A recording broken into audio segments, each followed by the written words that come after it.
बोलूं कि मैं इतना छोटो तो इतनी बुढ़ी, मैं तेरे से ब्याह कैसे करूंगा, और मैं आपको मना कर दूं तो बोले तेरी मैया से शिकायत करूंगी। अब मैया तू ही बता, मैंने बुढ़ियों से ब्याह करूं?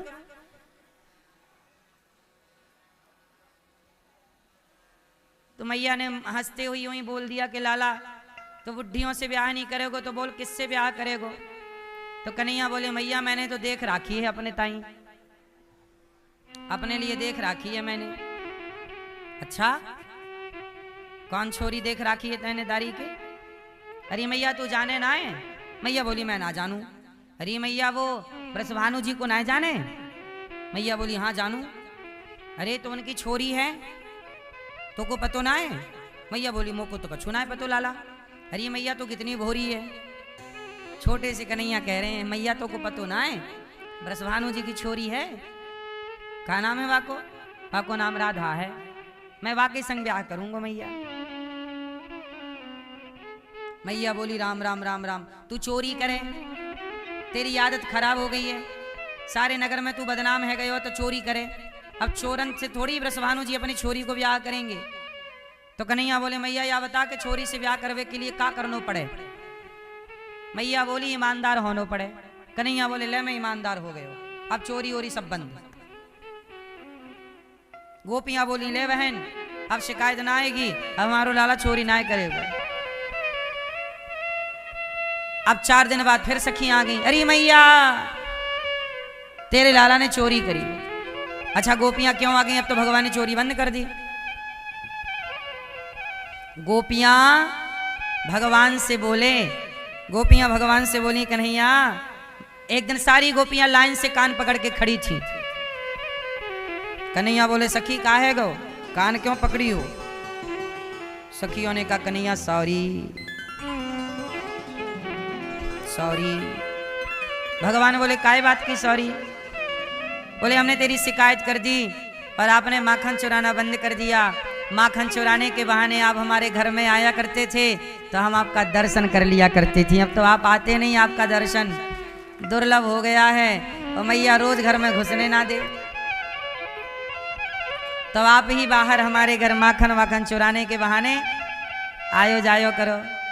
तो भगवान बोले एक शर्त पर चुराएंगे। क्या? बोले तो मैया से शिकायत मत करियो। अच्छा ना करेंगे, ठीक। सच्चाई यही है कि गोपियां शिकायत नहीं करती, शिकायत के बहाने भगवान का दर्शन करने जाती हैं गोपियां। शिकायत के बहाने भगवान का दर्शन करती हैं। भगवान की लीला बड़ी अद्भुत है। माखन चुराना, मटकी तोड़ना, बछड़ों को खूंटे से खोलना, सखियां शिकायत करें तो मुस्कुराना, वत्सान मुंचन क्वचित समय क्रंश संजात हासः स्तेयम स्वादवत्यथ दधिपयः कल्पितैः स्तेय योगैः। मटके को तोड़ देना, ये सब लीला है गोपियों को सुख पहुंचाने की। छोटे छोटे बच्चे शरारत करते हैं, ऊधम करते हैं, तो उनका हर कार्य माँ बाप को सुख देता है। ऐसे भगवान की ये बाल लीला भक्तों को सुख देने की लीला है। बाल लीला सुख मिलेगा। माखन, अच्छा माखन क्यों चुराते हैं? भगवान को पता था कि 2025-26 आते आते लोग, भारत के बच्चे पिज्जा बर्गर चाउमीन खाने लग जाएंगे, इसलिए भगवान ने कहा बेटा पिज्जा बर्गर ना खाना, मक्खन खाना, मक्खन ही आपको तंदुरुस्त रखेगा, मक्खन ही आपको स्वस्थ रखेगा। अच्छा बताओ मक्खन अच्छा है कि पिज्जा बर्गर चाउमीन मोमोज? क्यों मैया भैया क्या सही है? आप तो मक्खन नहीं खाते, पिज्जा बहुत खाते हो, है ना? सही है। पिज्जा जैसे पिज्जा फैला हुआ होता ऐसे ही आपने शरीर को भी फैला लिया पिज्जा की तरह। ना खाया करो।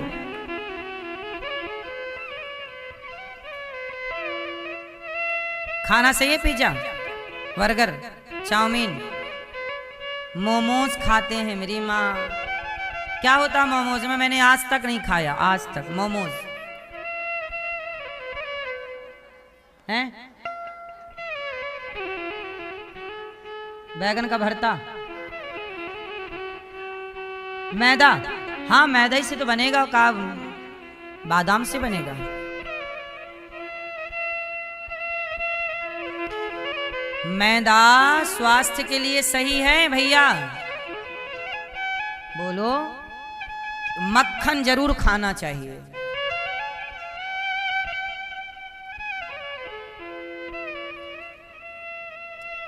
डॉक्टर बोलते ना फैट बढ़ता है मक्खन से, क्या बढ़ता है, क्या बोलते हैं, लेकिन वो सही होता है, गुड है, बैड नहीं है। बाजार का मक्खन जो आप चीज खाते हैं, बाजार के मक्खन को क्या बोलते हैं? चीज ही बोलते हैं, और कुछ बोलते हैं? बटर, बटर बोलते हैं। ऐसा है ना मेरी माँ, ये जो बटर है और बाजार का सब सिस्टम है पैकेट बंद, ये अच्छा नहीं होता। मैं इसकी बिल्कुल सलाह नहीं दूंगा आपको। जो घर में आपके घर गाय होगी, दूध निकालो, दही जमाओ, दही का बढ़िया मक्खन निकालो, वो मक्खन खाओ ताजा। सच कहता हूँ 10-20 साल उम्र आपकी बढ़ जाएगी। एक गैया घर में रखोगे तो आपकी 10-20 साल उम्र बढ़ जाएगी। एक गैया रखोगे तो शुद्ध दूध मिलता रहेगा, दही मिलता रहेगा, पनीर मिलता रहेगा, छाछ मिलती रहेगी। और आप लोग पूरा बाजार पर निर्भर हैं। पनीर खाना हो तो बाजार का पनीर मिलावटी होता है। कितना टीवियों में रोज आता है, अखबारों में, इतना पनीर पकड़ा गया, दीपावली में इतनी मिठाई पकड़ी गई, मिलावटी। आप लोग सुधरते भी तो नहीं हैं। कितना हम समझाएं, लेकिन आपने कसम खाई है कथा में जाऊंगी, मानूंगी नहीं, मानूंगा नहीं। एक एक गैया घर में आप लोग रख लो तो आपकी आधी से ज्यादा बीमारियां समाप्त हो जाएंगी। क्यों भैया, ये बात सही है कि गलत है? बाजार का दूध सही है, दही सही है, छाछ सही है, सही है? क्यों आप तो कह रहे हैं? आपके घर में गैया है? आपके घर में है? सही, खाओ मां कसम। 5 बढ़िया है, 3 सुंदर। तो जर्सी गैया है कि देसी? हाँ, गैया भी 2 तरह की हो गई हैं आजकल। आप लोग समझते नहीं तो गलत चीज घुस गई। जर्सी को गैया कहने लग गए लोग। जर्सी नहीं है गैया, गाय देसी गाय होती है, जिसके सिर के पीछे हिस्सा बड़ा हो, गले के नीचे झालर हो, वो देसी गाय होती है। उसका दूध दही अच्छा होता है, जर्सी का दूध नहीं होता अच्छा। ठीक है, ठीक है। तो आपके घर में गाय है मैया? आपके घर की बात, लाल मैया है। आपके घर में गाय है? क्या है? कुछ नहीं है, कुछ नहीं घर में, आटा दाल भी नहीं है, बस गैया नहीं है। तो गैया नहीं है तो भगवान को जो आप लोग आरती करते हो ना, शाम को आरती करते हो, तो फूल बत्ती काय में भिगाती हो? आरती की जोत काय में? घी में। तो कहां से आया घी आपके यहाँ? बाजार से। बाजार के घी में आप लोग भगवान का हवन करते हो, स्वाहा स्वाहा। बाजार के घी में थोड़ी स्वाहा होता है, बाजार के घी की थोड़ी फूल बत्ती होती है आरती। घी शुद्ध होना चाहिए। भगवान श्री कृष्ण मक्खन खा रहे हैं, आप भी खाओ, बच्चों को खिलाओ, स्वस्थ रहेंगे। क्योंकि कंस से लड़ना है ना, तो कंस से लड़ोगे तो चाउमीन पिज्जा बर्गर खा के ना लड़ पाओगे। अब पाकिस्तान चाइना के कंस से लड़ना है तो आपको मक्खन खा के मजबूत रहना चाहिए। बोलो हाँ। फिर भगवान ने एक दिन मिट्टी खाई, यमुना के किनारे माटी खा ली। माटी, आप में से कितने लोगों ने बचपन में माटी खाई है? आप खाए हैं माटी? आप नहीं खाए भैया? नहीं। बचपन में हर बच्चा माटी खाता है यदि मिल जाए तो। नहीं, अब आजकल बच्चों को मिलती नहीं। हम लोग पहले दीवारों की निकाल निकाल के खा जाते थे। पहले घरों में ना, पुराने घरों में जो दीवारों की छपाई होती थी, प्लास्टर होता था, वह भी माटी की ही छपाई हुआ करती थी, माटी का प्लास्टर। बोलो हाँ। तो हम लोग वो निकाल निकाल खाया करते थे। और उसमें चूना पुता रहता था गांव में, चूना चूना वो निकाल के खाते थे। ईंटों की जो आजकल सीमेंट से जुड़ाई होती है, ईंट की घरों की दीवारों की, पहले चिनाई जुड़ाई कैसे होती थी? माटी से। तो दो ईंट के बीच में जो माटी जुड़ाई वाली, वो निकाल निकाल के खा जाते थे। हाँ? बचपन में तो हम लोग तो गांव के ही हैं, तो मिट्टी खूब खाए हैं, इसलिए माँ से प्यार है, भारत माँ से। इसलिए भगवान कृष्ण भी मिट्टी खाए हैं। मतलब ये मिट्टी खाना, ये राष्ट्र प्रेम, यही आज का मिट्टी खाना कल आपको राष्ट्र प्रेमी बनाएगा कि मैंने माटी खाई है इस देश की, कर्जा है इस माटी का मेरे ऊपर, है ना। माटी खाई नहीं तो कर्जा नहीं समझते लोग। इसलिए ये सब थोड़ा थोड़ा जरूरी है। बचपन में भी, आजकल का बचपन ना बिल्कुल अलग तरह का हो गया है। बचपन में थोड़ी आज़ादी जरूरी है, वो बचपन अच्छा हो, सब चीजें ठीक रहती हैं बचपन में, क्योंकि बचपन ही फिर हम लोग बड़े होके याद करते हैं। जैसे आज हम अपना बचपन याद करते हैं, तो अब आज के बच्चे जब ये मिट्टी खाएंगे ही नहीं, तो ये भगवान कृष्ण को जब मिट्टी खाते सुनेंगे तो कहेंगे ओ कैसा कृष्ण है, कैसा बालक माटी खाता है। लेकिन अब हम लोग माटी खाने को ये समझते हैं कि ये तो प्रेम है मिट्टी से। अब ये बच्चे जब खाएंगे नहीं तो ये इन कथाओं के मर्म को नहीं समझ पाएंगे। अब देखो कथाओं का मर्म क्या है कि मिट्टी मतलब मिट्टी, हम अपनी माँ से, भारत माता से बड़ा प्रेम है। राम जी जब अयोध्या से गए ना वनवास, तो अयोध्या की माटी साथ लेके गए थे। ये है मिट्टी का प्रेम। कहते ना जननी जन्म भूमश्च स्वर्गादपि गरीयसी, जन्म देने वाली माता और जन्म भूमि को कभी भुलाना नहीं चाहिए। जन्म देने वाली माता को और जन्म भूमि को कभी भुलाना, कभी नहीं भुलाना चाहिए, है ना मैया। किसे नहीं भुलाना चाहिए? अपनी अपनी जन्मभूमि पे आप जरूर जुड़े रहें, अपनी भूमि से, अपने उस गांव से, अपने वो पुराने, आजकल लोग गांव के पुराने घर बेच देते हैं। कितना मिल जाएगा उस घर से? लाख, 10 लाख, 50 लाख, करोड़। पुराना घर जिसमें तुम्हारे दादा परदादा रहे हों, वो विरासत है आपकी, उसकी कीमत पैसों से बहुत बड़ी है। क्यों भैया? उसकी कीमत पैसों से बहुत बड़ी है। पुरानी, जैसे तुम्हारे दादा के नाम का खेत है, अब वो तुम्हारे हिस्से में आ गया है। इन सब चीजों को बचा के रखो कि ये हमारी विरासत है, हमें क्यों इनको बिगाड़ना है। आप लोग बनाओ अपने लिए नई नई चीजें, जमीन जायदाद सब घर मकान बनाओ, लेकिन पुरानी चीजों को बिगाड़ो मत।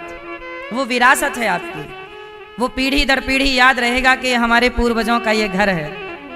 क्यों? अपने पूर्वजों के उपकार को, उनके त्याग को भूलना नहीं चाहिए। अच्छा ये बताओ, आपके पिताजी ने एक खेत लिया, तो वो खेत उनके मरने के बाद तुम्हारा ही तो होगा। इसका मतलब तुम्हारे पिता ने तुम्हारे लिए भविष्य की प्लानिंग कर दी कि बेटा ये देखो ये संपत्ति तुम्हारे लिए। तो बाप आखिर दिन भर तुम्हारे लिए ही तो सोच रहा है, बच्चों के लिए। ऐसे तुम्हारे पूर्वज तुम्हारे लिए सोच के गए, तुम उनकी आगे की पीढ़ी हो। और हम लोग अब देखो यहाँ बैठ के आगे के बारे में सोचते हैं। इसलिए अपने पूर्वजों के उपकार को याद रखो, पूर्वजों के नाम से पुण्य करो और उनकी विरासत बचाओ। बोलो हाँ। आजकल बच्चे भाग जाते हैं देश विदेश, दुनिया में कहीं रहो, देश विदेश कहीं रहो, पर अपने गांव से जुड़े रहो, अपनी माटी से। साल में 2-4 दिन के लिए, हफ्ते 15 दिन के लिए अपने गांव आते रहो, गांव के लोगों से मिलते रहो। अब आप बड़े आदमी हो गए हैं तो गांव की थोड़ी मदद भी करते रहो। कोई गरीब है, तुम्हारा परिवार में कोई गरीब, उसकी हेल्प करते रहो। बड़े आदमी हो गए हो इसका मतलब ये नहीं कि गांव छोड़ दोगे। सब छोड़ दिया क्या मतलब हो? सबकी मदद करो। अभी मैं अपने गांव गया था तो गांव में मेरे एक हमारे गांव में एक मैया हैं। हमारे गांव में मोची समाज के लोग भी हैं और भी समाज के लोग। एक मैया उन्हीं में से एक मेरे पास आई, बोली बेटा हमारी पोती का ब्याह है, बेटे की बेटी का। तो हमने कहा बताओ हम क्या सेवा करें। तो उन्होंने कहा कि विवाह है और हम तो गरीब हैं, हमारे गांव में बहुत गरीबी है। मैं भी बचपन में भीख मांगता था अपने गांव में। हमारे गांव में आज भी बहुत लोग गरीब हैं, मजदूरी करते हैं। अब वो उनकी बेटी का विवाह है, मेरे पास आई, बेटी का ब्याह है, कुछ सहयोग करो। मैंने कहा मैया चिंता ना करना, तुम्हारी बेटी का जब विवाह हो तो बता देना। तो आज ही मेरे पास फोन आया था कि फलानी तारीख निकल गई है। तो मैंने तुरंत बोला कि उनकी बेटी के ब्याह में जितने लोग भोजन करें सबके भोजन की सुविधा और धन धान्य देकर बहन का विवाह करो। मस्त, हमारे गांव की बेटी है, मतलब वो हमारी बहन और हमारी बेटी है। वो किसी भी समाज की, उससे हमें कोई लेना देना। हमारे गांव में सब समाज के लोग रहते हैं, बर्मन भी रहते हैं, मोची भी रहते हैं, है ना, और भी अन्य समाजें हैं, ठाकुर भी रहते हैं, सब समाज हैं। और हमारे गांव में किसी की भी बेटी का विवाह हो, किसी भी समाज का, ये दास अनिरुद्ध हर बेटी के विवाह में कहता है कि आप बस बता दो हमें। हमारे गांव का कोई भी बेटी का विवाह हो तो गांव के लोग हमें बस बता देते हैं, हम उनकी बेटी के विवाह में बढ़ चढ़ के हिस्सा ले लेते हैं जो बनता है, क्योंकि हम अपने गांव को भुलाए नहीं हैं, भूले नहीं हैं। हर बेटी के विवाह में हम साथ जरूर रहते हैं, उन लोग जितना हमसे हो जाए। हम उस गांव में भीख मांगे हैं, जब हमको जरूरत थी तो गांव के लोगों ने दिया है। अब हमारा कर्तव्य है कि हम चुकाएं, लेके कभी भाग नहीं जाना चाहिए मेरी माँ। समाज का उपकार भी रहता है। हमारा समय अच्छा नहीं था तो हमारे गांव के लोगों ने ही हमें भीख दे दे के आटा देते थे, दाल देते थे, चावल देते थे, नमक का ढेला तक गांव के लोगों ने दिया, तब हम लोग बचपन गुजारे हैं। अब हम उनका उपकार भूल नहीं सकते ना। सबके सेवा करता हूं जितनी बनती है। अभी हमारे गांव के लोगों ने कहा कि अपने क्षेत्र में कोई स्कूल नहीं है। हमारे गांव में 5वीं 8वीं तक अब शायद स्कूल है, सरकारी है, मैं भी उसी स्कूल में पढ़ा हूँ, लेकिन प्राइवेट स्कूल नहीं है। और प्राइवेट सरकारी स्कूलों की हालत आप लोग सब जानते हैं, कोई नहीं पढ़ाना चाहता। रिक्शा वाला भी सरकारी स्कूलों में अपने बच्चों को पढ़ाना नहीं चाहता। तो मेरे गांव के लोगों ने बताया कि स्कूल तो है नहीं, कुछ स्कूल की व्यवस्था हो। तो मैंने अपने गांव के लोगों से कहा कि चिंता ना करो, मैं एक स्कूल बनाऊंगा आप सबके लिए, कक्षा 1 से लेके 12वीं तक, और कक्षा 1 से लेके अगले महीने स्कूल का काम चालू कर रहा हूँ। 1 से 12वीं तक, कक्षा 1 से 12वीं तक स्कूल बनाऊंगा।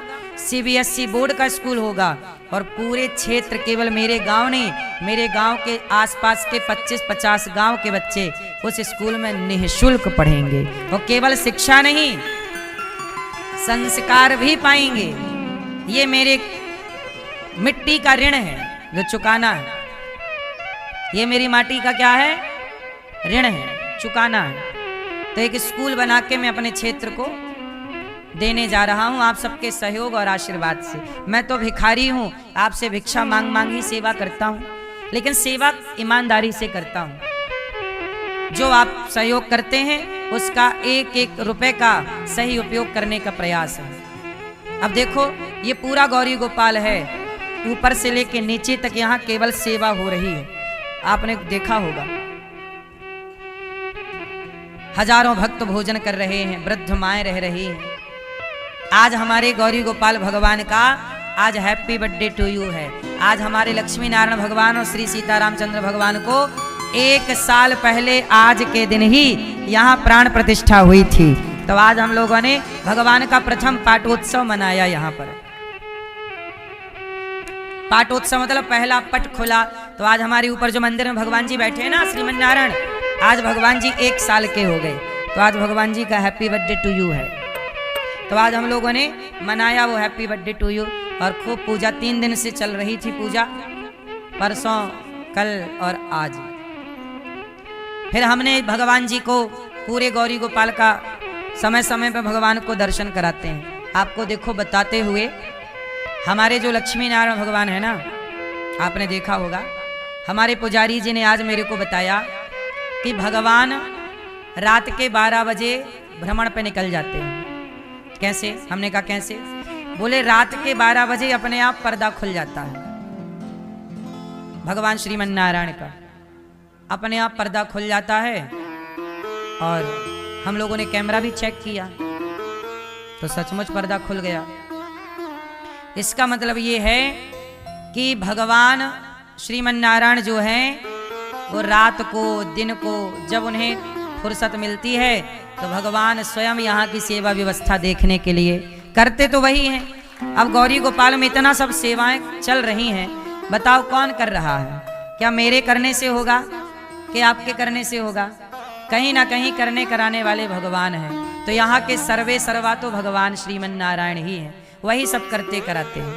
तो आज भगवान जी को हमने सिर पर बिठा करके पूरे आश्रम का भ्रमण भी कराया। आज भगवान की पूरे समय समय पर भगवान जी को हम लोग पूरा भ्रमण कराते हैं। और आपको बताएं गौरी गोपाल की एक बात, ये ठाकुर जी को हम लोग भ्रमण कराए पूरे आश्रम का, माताओं का। जो माताएं बिस्तर पर हैं, जो चल नहीं पाती, उनको भगवान का दर्शन के मैया ये लो कर लो, भगवान का पूरा दर्शन, पूरे आश्रम का भ्रमण। और आपको एक बात बताऊं, यहाँ पर जो भी हिसाब किताब होता है, जैसे आप लोगों ने दान दिया, किसी ने 1100 दिया, 500 दिया, किसी ने 2000, 5000, 10,000, जो दिया आपने, लाख दिया, 50,000, जो आपकी सामर्थ्य। आपको एक बात बताऊं, यहाँ जो भी आप लोग सहयोग करते हो तो शाम को आपका दिया हुआ दान एक लिस्ट बनती है और वो डायरी भगवान श्रीमन नारायण को ही दिखाई जाती है। प्रभु इन लोगों ने आज सहयोग किया है और ये रहा आज का हिसाब। ये इतना आज आया और इतना आज खर्चा हुआ, इतने का चावल आया, इतने, क्योंकि यहाँ खंड रसोई चलती है तो रोज लाखों का खर्चा होता है। इतना चावल, इतनी दाल, इतनी सब्जी, इतना ये सब, इतना दूध, सब माओ को एक एक गिलास दूध मिलता है। तो 311 माओ को एक एक गिलास दूध देना हो तो बताओ क्या होगा, कितना खर्चा होगा? 300, एक एक गिलास मतलब एक पाव, 1 लीटर में 4 माताओं को दूध होता है। 1 लीटर के 4 भाग तो एक एक पाव हो गया ना? क्यों भाई, यही होता 250 ग्राम। तो 1 लीटर में 4 माओ को दूध मिलता है, तो 300 माओ के लिए कितना दूध चाहिए? अब आप हिसाब लगा लेना, इतना दूध रोज आता है। तो सब कुछ हम लोग डायरी में लिख के, क्योंकि मैं सर्वे सर्वा नहीं हूं, मैं तो प्रभु के चरणों का दास हूं, आप सबके चरणों का सेवक हूं। तो यहाँ तो हमारे भगवान जगन्नाथ जी, भगवान श्रीमन नारायण बैठे हैं। पूरा शाम को हिसाब के प्रभु इतना भक्तों ने सहयोग किया, इतना खर्चा हुआ, ये रहा आपका, ये जाना। हम तो रोज डायरी चेक होती है, रोज भगवान को दर्शन कराया जाता कि प्रभु ये रही आपकी आज की सेवा, इतना आया है और इतना गया। हम सपने में नहीं कहते कि ये हमारा है, कह देंगे तो पाप लगेगा। सच बताओ, गौरी गोपाल आश्रम में 24 घंटे भोजन चलता है कि नहीं? आप लोग बताइए, मैं कह रहा हूं इससे मत, आपने इतने दिन से देखा होगा, कितने लोगों ने यहां देखा कि दिन भर भोजन चल रहा है? अपनी आंखों से जिसने देखा हो बताओ, दिन भर चलता है कि नहीं? रात को भी चलता है कि नहीं? कोई छिपी हुई बात तो नहीं है। 24 घंटे भोजन। अब बताओ, जहां 24 घंटे भोजन हो, अखंड भोजन चल रहा हो, सब भक्तों को निःशुल्क दाल, चावल, सब्जी, रोटी मिल रही हो, वहां खर्चे तो होंगे ना मेरी माँ? सच बताओ, ये सारी व्यवस्था करने वाले कौन हैं? क्या मेरे और आपसे होगी? इसलिए यदि आप लोग 1 रुपए भी सहयोग करते हो ना गौरी गोपाल में, तो ये समझ लेना कि आप करते नहीं हो, भगवान आपके हृदय में प्रवेश करके आपसे ये कार्य करा लेते हैं। इसका मतलब यहाँ का कार्य भगवान करा रहे हैं, आप लोगों से करा रहे हैं। आपको प्रेरणा, आपने यदि 100 रुपए का दान दिया या 1000 रुपए का या 5000 का, तो वो भी दान क्यों दिया आपने? क्योंकि आपको भगवान ने प्रेरणा दी। तो प्रेरणा देने के लिए भगवान आपके भीतर गए होंगे ना। शुश्रूषुभिस्तक्षणात्। तो भगवान आपके भीतर गए होंगे, तब उन्होंने प्रेरणा दी होगी कि चलो भाई वृद्ध माओ के भोजन की आप भी सेवा कर दो, आज माओ को भोजन आप करा दो, आज भोजन आप दूध की सेवा कर दो, आज यहाँ हजारों संत भोजन करते हैं, आज संतों को भोजन आप करा दो। यदि आपने सेवा की है तो आपके भीतर ईश्वर ने प्रेरणा, इसका मतलब ये बताओ कि सेवा कर कौन रहा है? भगवान कर रहे हैं। हमें और आपको भगवान निमित्त बना लेते हैं, लेकिन हम लोग अज्ञानवश कई बार ये मान लेते हैं मैं कर रहा हूं, मैं नहीं कर रहा हूं, मेरे से और आपसे भगवान करा रहे हैं। इसलिए अपने को कभी कर्ता नहीं समझना चाहिए, सदा भगवान का दास और दासी समझना चाहिए। तो हमारे भगवान श्रीमन नारायण तो यहाँ के राजा, यहाँ के सर्वे सर्वा वही हैं, इसलिए मैं निश्चिंत रहता हूँ। मुझे पूरा भरोसा है कि मेरे भगवान मुझे हर क्षण देख रहे हैं और यहाँ की हर व्यवस्था को भगवान देख रहे हैं। यहाँ जितने कार्य गौरी गोपाल की पूरी सेवा व्यवस्था करने वाले लगभग 400 कर्मचारी हैं, 400 कार्यकर्ता हैं। गौरी गोपाल में कितने लोग काम करते हैं? 400। उस 400 लोग सबकी सैलरी जाती है, किसी को महीने का 10,000, किसी को 15,000, किसी को 20,000, किसी को 25,000, किसी को 50,000, किसी को 1 लाख। जो जिस लायक काम करता है, 400 लोगों की सैलरी यहाँ हर महीने बढ़ती है। गौरी गोपाल ये सब व्यवस्थाएं देख रहे हैं आप गौरी गोपाल की। 80 से ज्यादा, लगभग 100 के लगभग तो हमारे पास केवल हलवाई हैं, भोजन बनाने वाले। ये 24 घंटे भोजन जो बनता है, आपको क्या लगता है?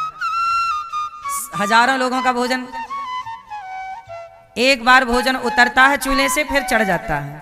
तो दिन रात की टीम हलवाइयों की अलग है,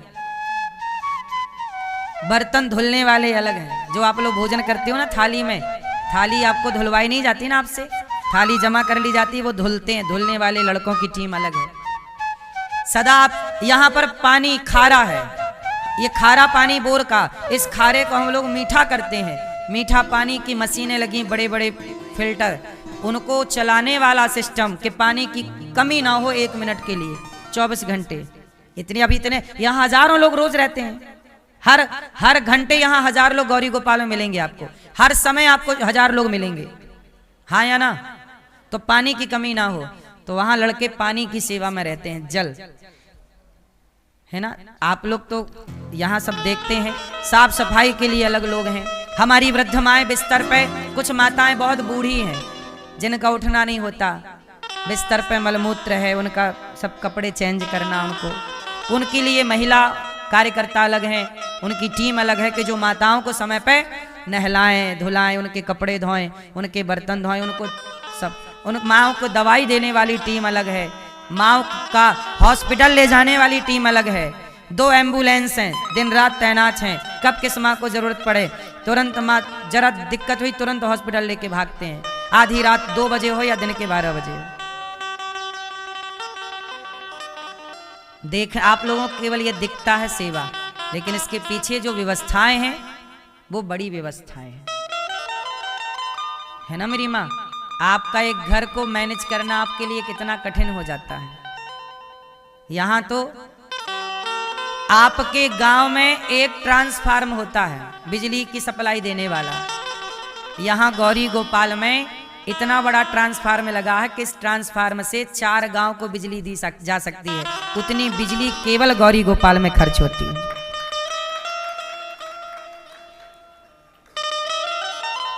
18 लाख रुपए महीने का बिल आता है।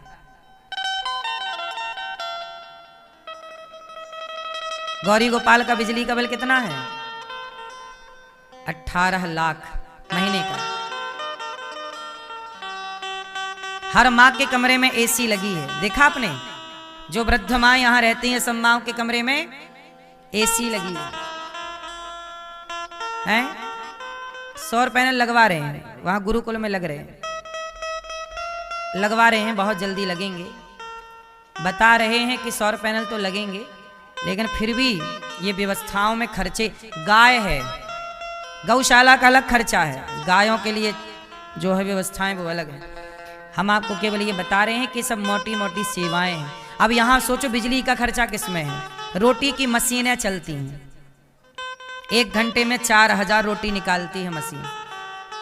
मशीनें हैं फिर भी 80 आदमी हैं केवल भोजन बनाने वाले। तो ये सब व्यवस्थाएं हैं, इतनी सारी व्यवस्थाएं, बहुत बड़ा काम करना पड़ता है, बहुत बड़ा मैनेजमेंट है। आप लोगों से बस इतनी सी प्रार्थना है कि आप सब इन माँओं को भोजन का सहयोग अवश्य कीजिएगा, क्योंकि यहाँ जो माएँ रहती हैं उनका अपनों का तो कोई सहारा नहीं है, आप सबके सहारे हैं। सौर पैनल लगा रहे हैं बहुत जल्दी ताकि बिजली का लोड कम हो। माँओं की दवाई का बहुत खर्चा है। किस चीज का खर्चा ज्यादा है? दवाइयों का। अब हर माँ बूढ़ी है और कोई ना कोई दवाई लगनी ही लगनी है, तो ये खर्चे बहुत हैं। तो आप लोगों से बस यही प्रार्थना है कि सहयोग के हाथ बढ़ाए रखिएगा। गौरी गोपाल गुरुकुल में 150 बच्चे पढ़ते हैं। बच्चों का रहना, खाना, पढ़ना, लिखना, गुरु जो बच्चों को पढ़ाने वाले गुरुजन हैं, टीचर हैं, उनकी सैलरी देना, सब टोटल। और एक चीज और आपने देखी होगी, गौरी गोपाल आश्रम में फ्रंट में कोई दरवाजा नहीं है। कोई गेट देखा आपने? कोई सामने गेट है?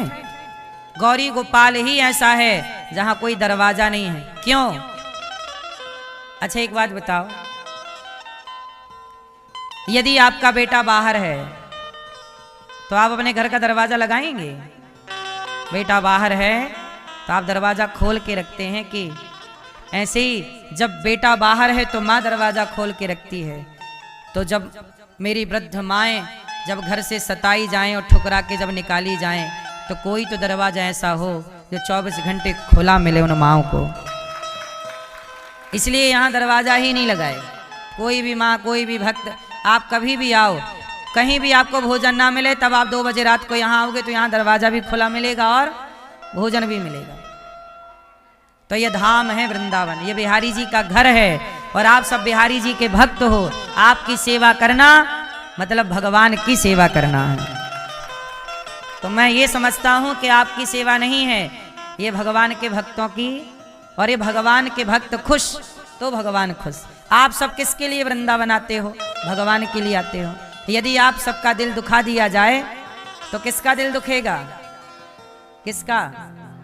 क्यों मैया आप बैठ नहीं रही हो? मेरी माँ बैठ जाओ, यहाँ बैठ जाओ, यहाँ बैठ जाओ, यहाँ बिठा दो शांति से।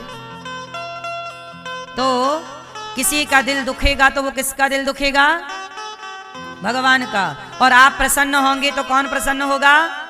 इसलिए आपका दिल दुखना मतलब भगवान बिहारी जी का दिल दुखना है, और आपका प्रसन्न होना मतलब भगवान का प्रसन्न होना। इसलिए कहता हूं नर सेवा ही नारायण सेवा है। बैठो मैया, एक झोला क्या ले आई? बैठो, क्या भरी हो झोला में? कपड़ा, हमें लगा हमारे लिए कुछ लाई हो। अच्छा आशीर्वाद लाई हो, बैठो।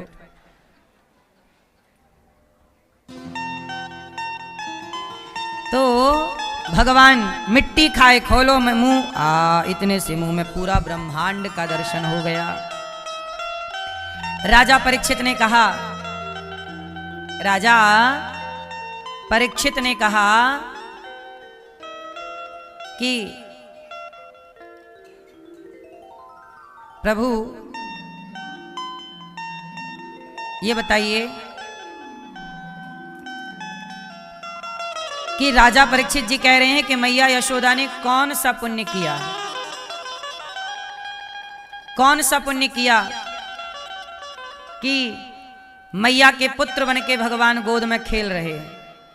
परीक्षित जी ने पूछा तो सुखदेव जी ने कहा कि माता यशोदा ने, देखो आप लोग एक बात निश्चित समझ लो, हम लोग जो भी जीवन पाते हैं, यदि हमने वृंदावन धाम पाया है तो निश्चित हमने कोई पुण्य किया होगा। और मुझे लगता है हमसे पुण्य क्या बने होंगे। वृंदावन आ पाए तो ये पुण्य तो भगवान जाने क्या होगा, लेकिन ये जरूर मानना पड़ेगा कि आप पर भगवान की कृपा जरूर है। क्योंकि ये कृपा के बिना, यदि आप दुखी हैं, बात समझो, यदि आप दुखी हैं तो समझना कि आपके कर्मों का फल मिल रहा है। सुखी हैं, ये भी आपके कर्मों का फल है। माता यशोदा पिछले जन्म में एक सामान्य सी स्त्री थी, इनका नाम था धरा। माता यशोदा का नाम क्या था? पिछले जन्म में सामान्य सी स्त्री थी, जंगल से लकड़ी काटती, सूखी बाजार में बेचती, जो मिल जाता खाती और संतों को भोजन कराती और फिर खाती।